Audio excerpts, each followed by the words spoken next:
Hello everyone, আমি প্রিয়া আর আমার নতুন একটি ভ্লগে তোমাদের সকলকে জানাই অনেক অনেক স্বাগত। তো সেদিনকে আমি একদম দার্জিলিংয়ের ভাইবস নিয়ে চলে গেছিলাম দার্জিলিং। আরে না না, দার্জিলিং মোটেও না, এটা ছিল আমার প্রাণের শহর, আমার গর্বের শহর, আমার নবদ্বীপ শহর।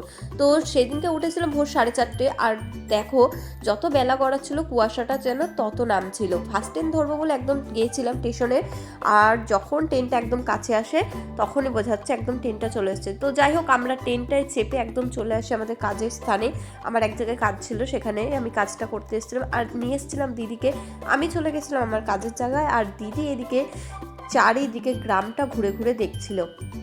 আমাদের কিন্তু গ্রাম দেখতে ভীষণ ভালো লাগে, যেহেতু আমরা শহরে থাকি। গ্রামের পরিবেশ মানে একটা আলাদা আমেজ, একটা আলাদা এনার্জি বলতে পারো।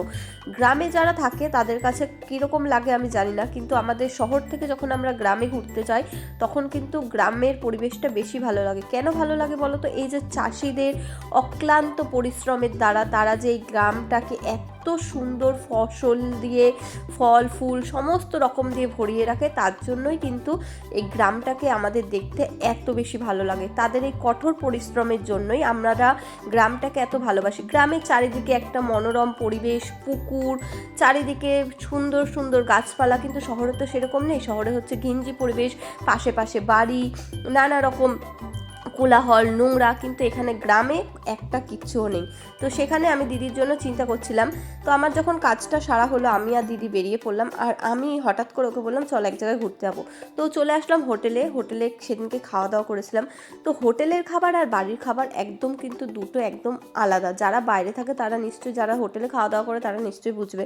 তো আমরা চলে গেছিলাম হঠাৎ করে কিন্তু মানে ব্যান্ডেল চার্চ। আমার বললাম না, ব্যান্ডেল থেকে জাস্ট দুটো স্টেশন আগে পড়েছিল। তো সেখান থেকে আমি ভাবলাম আমার যখন কাজটা তাড়াতাড়ি হয়ে গেছে তো চল ব্যান্ডেল চার্চে ঘুরে আসি। ও তো কোনো মতে রাজি হচ্ছিল না। তো যাই হোক করে আমরা দুজনে চলে গেছিলাম। একদম সকালবেলা উঠেছি, দেখতেই পাচ্ছ মানে প্রচুর সোয়েটার টোয়েটার পরে একদম ঠান্ডার মধ্যে গিয়েছি বলতে পারো। তো এখানে দেখছিলাম, আমি যেহেতু মানে একদম জানুয়ারি ফার্স্ট উইকে গিয়েছিলাম, তখন মানে ওই জানুয়ারির যে 25শে ডিসেম্বরের যে ভাইবসটা করেছিল, মানে যে সাজানোটা ছিল, সেই সবগুলো কিন্তু তখনও খোলা হয়নি, তখনও ছিল। আর প্রচুর প্রচুর লোক ছিল বেশ ভেতরটা। আমি এই ফার্স্ট টাইম গেছি, আমার বেশ মোটামুটি ভালোই লেগেছে। তবে ওখানে ক্যামেরাটা খুবই কম অ্যালাউ, তো যেটুকু যা পেরেছি সেটুকুই ক্যাপচার করেছি। তো এখানে প্রথমে ঢুকেই দেখো এখানে বিভিন্নভাবে যিশুর যে জন্মকাহিনীগুলো বিভিন্ন রকমভাবে তারা তুলে ধরেছে। এখানে দেখো এনাদের হাতে দুজন ছিল, তাদের হাতে এত বড় বড় মোম আমি এই ফার্স্ট টাইম দেখলাম। মানে আমার ভিডিওটা খেয়াল করলে দেখতে পারবে দুজন যাচ্ছে তাদের। তো এখানে দেখো এখানেও রয়েছে যিশুর কাহিনী, এখানেও ছিল। তো প্রচুর সুন্দর, বেশ ভেতরটা একটা মনোরম শান্ত পরিবেশ বলতে পারো। এখানে মানে কোনো কোলাহল বলো বা গল্প বলো এইসব ওনারা মানে অ্যালাউ করছিলেন না, যেহেতু অনেক ফ্যামিলিও গেছেন, বাচ্চা কাচ্চা সকলে গেলে একটু আনন্দ চেঁচামেচি তো হয়, তো সেগুলো করতে না করছিলেন। তো আমরা সেদিনকে গিয়েছিলাম, সেদিনকে আমরা বেশ ভালোই ঘুরেছি বলতে পারো। খুব একটা মোটামুটি ভিড় ছিল, খুব একটা ভিড়ও বেশি গ্যাদারিং যে ব্যাপারটা সেটাও অতটা ছিল না। বেশ ঘুরছিলাম, আর এই দিকটা দেখছিলাম জানো তো, এর পিছনটায় বলে নাকি গঙ্গা নদী আছে। তো আমি সেই দিকে আর যাইনি, হাতে তো টাইম একদম অল্পই ছিল, বেশি আর ঘোরাও কিন্তু হয়নি। আর এই দেখো তোমাদের বললাম না 25শে ডিসেম্বরে যেগুলো করেছিল, এই যে সান্তা, এখানে যে যিশুর, এগুলো সমস্ত এগুলো কিন্তু সেই দিনকেই খোলা হচ্ছিল। তো এগুলো বেশ দেখছিলাম, বেশ সুন্দরই লাগলো। যদিও আমি জানুয়ারি মাসে না যাই, কিন্তু জানুয়ারি মানে 25শে ডিসেম্বর না যাই, কিন্তু জানুয়ারি মাসে গিয়েও যে 25শে ডিসেম্বরে ফিলটা পেলাম সেটাই অনেক। তো এখানে আমি একটা কি মাস্তুল একটা কি রেখেছিল ওনাদের, আমি ঠিক জানি না, সেটাই কি দেখছিল, টাবমেরিন হবে হয়তো সেরকম টাইপের, সেটা এখানে নিচে ছিল। সেটা দেখলাম, সেটা দেখে একদম বেরিয়ে পড়লাম। সেটা দেখে বেরিয়ে ভাবছিলাম এবার কোন দিকে যেতে হয়, আমি তো কোনোদিন আসিনি। তো এখানে দেখছিলাম অনেকে যিশুর প্রার্থনার জন্য এখানে মোমবাতি জ্বালাচ্ছে।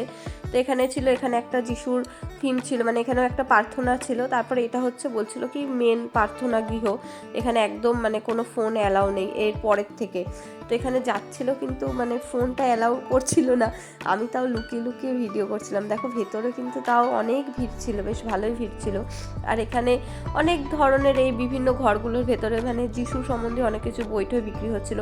তো এখানে দেখছো না এই ওপরটাই সকলে উঠছে, তো ভাবছিলাম এখানেও আমার যাওয়া চাই। তো যাই হোক, এখানে তো একদমই ক্যামেরা অ্যালাউ নয়, তো এখানে লুকিয়ে লুকিয়ে ভিডিও করছিল। তো ওপর থেকে নিচটা দেখতেই পাচ্ছ কত সুন্দর লাগছে। আর এই যে এই জায়গাটায় দেখো কত বড় বড় মোমবাতিগুলো ধরিয়েছে। তোমাদের যে বলছিলাম মোমবাতিটার কথা, এই যে সাদা মোমবাতিটা যারা দুজন আনছিলেন তারা ধরিয়েছিলেন। তো বেশ সুন্দর লাগলো, ঘুরলাম। আর এখানে তো মানে অনেকে ফটো টটো তুলছিলেন। তো যাই হোক, কিছু কিছু জায়গায় আমার মতে মনে হয় একটু ছাড় দেওয়া দরকার, কেননা সবাই আনন্দ করে পয়সা কড়ি খরচা করে তো ঘুরতে গিয়েছে। তো কিছু ফটো অ্যালাউ বা ভিডিও অ্যালাউ করা যেতেই পারে। অনেকটা রেস্ট্রিকশানে রাখছিল, মানে ফোন বার করলে একটু কেমন খেঁচামেচি করছিল।